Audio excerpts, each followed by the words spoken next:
Paysages verdoyants et terres argileuses, bienvenue en Afrique de l'Ouest. Niché entre le Togo et le Nigeria, le Bénin s'étend sur 670 km. Des routes, des pistes de terre, mais aussi des villages reculés. C'est la vie béninoise.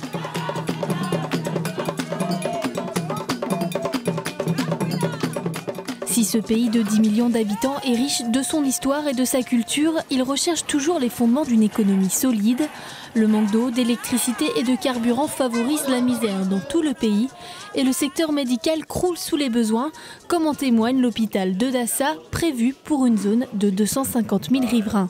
Il y a un grand problème en ce qui concerne les ressources humaines. L'hôpital de zone de Dassa compte un seul gynécologue, qui est le directeur de l'hôpital. Nous avons un seul médecin généraliste qui est payé par l'hôpital. Nous n'avons pas de pédiatre, nous n'avons pas de chirurgien. Il y a beaucoup d'autres spécialités comme les ophtalmologues, etc., les dentistes qui ne sont pas également au niveau de l'hôpital. Matériel obsolète, manque de place et problèmes sanitaires, autant d'inégalités criantes au Bénin. Des raisons qui ont conduit Michel Gestin à s'investir auprès des premiers touchés à travers son association MJ pour l'enfance. Lancée le 4 juin 2014, cette association bretonne fonctionne en partenariat avec une fondation locale, celle de Sébastien Ajavon. Son équipe de 6 personnes basée à Cotonou est un soutien de poids pour Michel Gestin. Il a toujours promis à M. Ajavon de venir l'aider quand il sera à la retraite. Et il a tenu parole et par le biais de la fondation qui lui soumet des projets. Il vient sur le terrain, on fait des visites, on va sur les sites, aussi bien dans les écoles primaires que dans les centres de santé.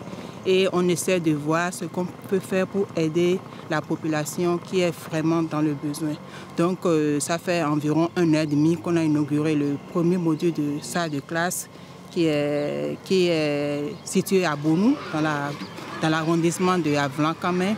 C'est vraiment une très grande fête et c'est le début concret du partenariat qui lie la Fondation à l'association MJ pour l'enfance. Des besoins importants puisqu'au Bénin et surtout dans les provinces, il n'est pas rare de voir des classes bondées et des arbres servir de toit. Avant l'arrivée de la Fondation, il y avait autour de 320, 330 élèves pour 6 classes. Et ces salles-là sont en matériaux vraiment précaires. En matériaux vraiment précaires, c'est le premier bâtiment en bonne et due forme que nous sommes en train d'avoir. À Avlan-Kamé, avant l'arrivée de l'association, ceux qui avaient la chance d'avoir une classe construite en terre de bar n'avaient en revanche pas de mobilier.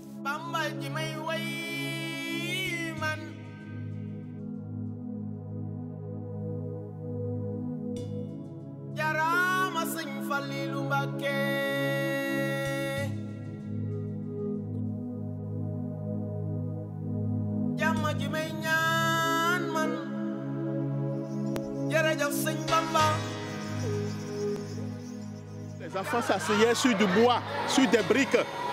Mais l'association MJ pour l'enfance est venue au bon moment et nous a offert ce grand bâtiment que vous voyez. Donc ça a fait que l'effectif a presque doublé. Il y a des enfants qui viennent à l'école, ils n'ont pas de cahier. On est obligé de mettre la main dans la poche pour les aider parce que ce sont des enfants très intelligents et qui n'ont personne pour les aider et qui abandonnent les écoles à cause de tout ça là.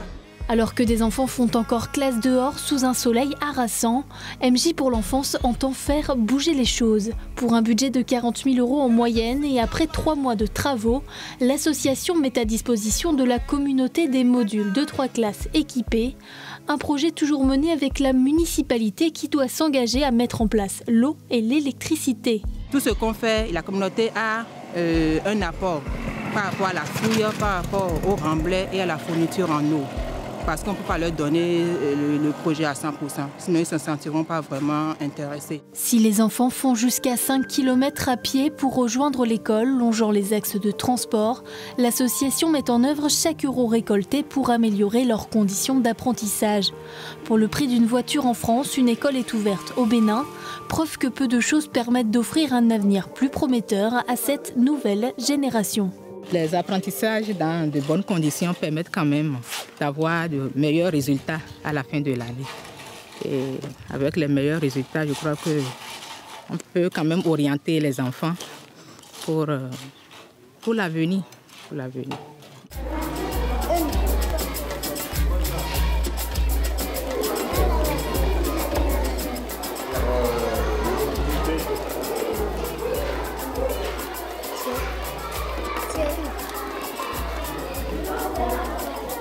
Alors qu'au Bénin, près de 44% de la population a moins de 15 ans, les besoins sont criants aussi dans le secteur médical.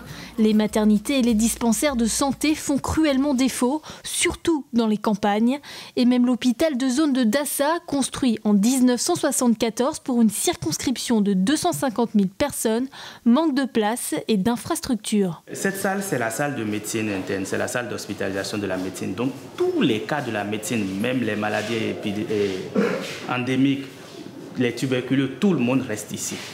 VIH, tout, on hospitalise tout ici. Parfois, on est tenté d'envoyer les enfants ici quand il y en a beaucoup. Quand l'autre salle est remplie, on est obligé encore d'envoyer des enfants ici. Donc voilà un peu, c'est la grosse difficulté que nous avons ici. Nous sommes obligés de mélanger des tuberculeux avec des non-tuberculeux. Et là, vraiment, c'est très, très difficile. Ce partage de lits entre tous les patients et quelle que soit leur pathologie est courant au Bénin. Des conditions sanitaires qui entraînent un taux de mortalité élevé, d'autant plus que le matériel médical, lui aussi, fait défaut. Nous avons 2 salles de radio à l'hôpital de zone d'Assa, mais malheureusement les 2 appareils ne fonctionnent pas. Aucun d'eux. Ça fait combien de temps que ça ne fonctionne pas? Bon, ça là c'est depuis 2010, ça il y a 5 ans, mais l'autre c'est depuis 2014, bientôt 2 ans. Le matériel défectueux ou carrément inexistant est courant dans les provinces. Il n'est pas rare de croiser d'anciennes structures rongées par les flammes ou encore des tables de travail rouillées, comme c'était le cas à Lantagogbe avant l'arrivée de l'association MJ pour l'enfance. Avant, si on accouchait les femmes jusqu'à 4, quand on était dans l'ancien bâtiment, il n'y avait pas de place pour la 4e femme pour se coucher par exemple. Il fallait que la femme amène la natte pour mettre par terre et se coucher. Maintenant, on a assez de place. Même s'il y a jusqu'à 10 femmes, les femmes peuvent avoir de place. Ici, l'association MJ pour l'enfance a érigé un bloc de maternité et un dispensaire de santé, désormais à la disposition de la communauté. Le matériel médical a également été fourni par l'association et c'est maintenant à la mairie de ramener l'eau et l'électricité comme elle s'y est engagée. Toujours est-il qu'avec ces améliorations inattendues, la vie des femmes de Lantagogbe, à 150 km de Cotonou, ne sera plus jamais la même. Il y a une grande différence maintenant. Il y a les femmes qui accouchent bien dans de meilleures conditions. Il y a les enfants qui naissent dans de bonnes conditions également. Heureusement pour le Bénin, la construction d'une structure ici peut être très rapide. Après plusieurs repérages sur le terrain et l'étude des besoins locaux, la signature d'un protocole officiel s'opère entre la communauté et MJ pour l'enfance. L'importance ici réside dans l'accompagnement sans tomber dans l'assistanat. On élabore un document qui dit clairement le rôle de chaque partie dans le projet et il y a la mairie qui est associée et là on signe un protocole d'accord avec la mairie pour que demain ne disent pas ah on n'a pas été associé, on n'a pas été informé du projet. Donc tout ce qu'on fait on le fait en relation directe avec les communes par la mairie. À Pau-Massé, une commune de 70 000 habitants, un projet vient d'ailleurs d'être acté.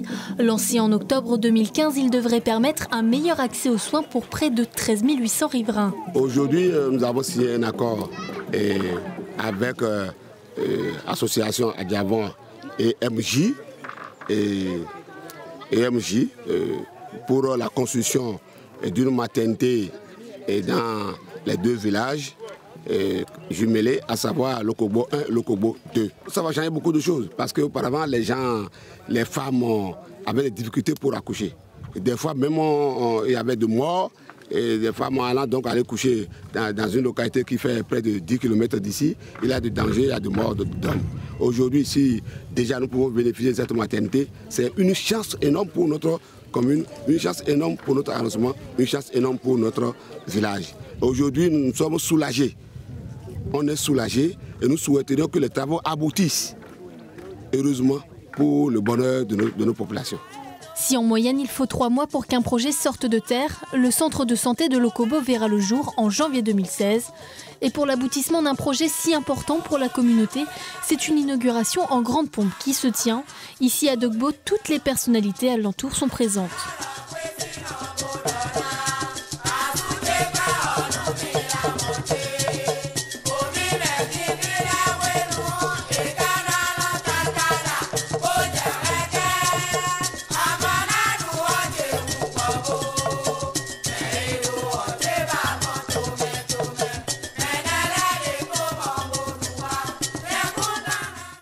Outre l'éducation et le médical, l'association MJ pour l'enfance milite aussi pour l'accès à l'eau.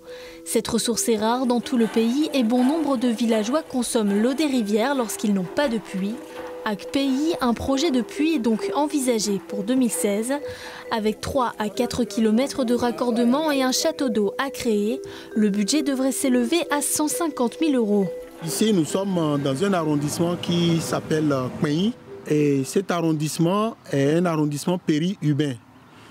Et le problème d'eau se pose avec acuité. On a constaté que c'est plutôt de ce côté-ci, à Kmei, qu'il y a le forage que nous devons réhabiliter et permettre de construire le château d'eau à la position en hauteur qui est Bakéman où nous sommes actuellement. Pour financer ces projets, Michel Gestin fait appel à des partenaires privés, des mécènes qui se sentent concernés par la situation en Afrique de l'Ouest et qui ont conscience que leur donation aura un réel impact au Bénin. J'ai rencontré Michel Gestin, c'est une belle rencontre et maintenant une belle aventure avec des projets qui sont forts, qui sont puissants, qui sont solides et surtout 1 € qu'on donne est utilisé utilement ici au Bénin. Il y a un monde entre la France et le Bénin, bien entendu. On a tout, ils n'ont pas grand-chose. Donc on peut faire des choses assez extraordinaires avec des moyens ordinaires. Ça veut dire qu'avec 10 000 €, 20 000 €, on peut créer des maternités, on peut créer des dispensaires, on peut envoyer des lits. Enfin, on peut faire des choses formidables avec pas grand-chose, en fait. Voilà. Rapidement, on voit le bien-être et le bonheur que ça fait à ces communautés. Hein, et ça nous rend très heureux. On est utile, c'est ça qui est important. Voilà. Un engagement fort de l'association MJ pour l'enfance et de ses donateurs qui s'inscrit aussi dans la durée. En effet, après la construction des infrastructures dans les différents villages, les équipes sur place assurent un suivi régulier et accompagnent les habitants locaux. Ma présence ici consiste à mettre en place en fait un suivi des activités qui sont réalisées dans à la fois les structures de santé et les écoles. Soutenu par l'association MJ pour l'enfance. Donc voilà, l'idée c'est que voilà, la construction est sortie du sol, elle fonctionne. Maintenant, moi mon rôle c'est d'essayer de voir si ça marche, de noter les évolutions et pour que l'association MJ puisse depuis la France avoir un regard sur ce qui s'y passe. Depuis son lancement, en juin 2014, ce sont 7 projets qui ont vu le jour. MJ pour l'enfance a d'ailleurs financé l'envoi de 5 conteneurs de 40 pieds et plus de 700 matelas au Bénin. En 2015, pour ces réalisations, Michel Gestin a mobilisé un budget total de 235 000 €, un investissement rendu possible par les 155 adhérents de l'association. Une dizaine de nouveaux projets sont déjà actés pour l'année à venir. 3 premières réalisations verront le jour en janvier 2016. Le Bénin, une terre d'avenir, mais aussi de défis.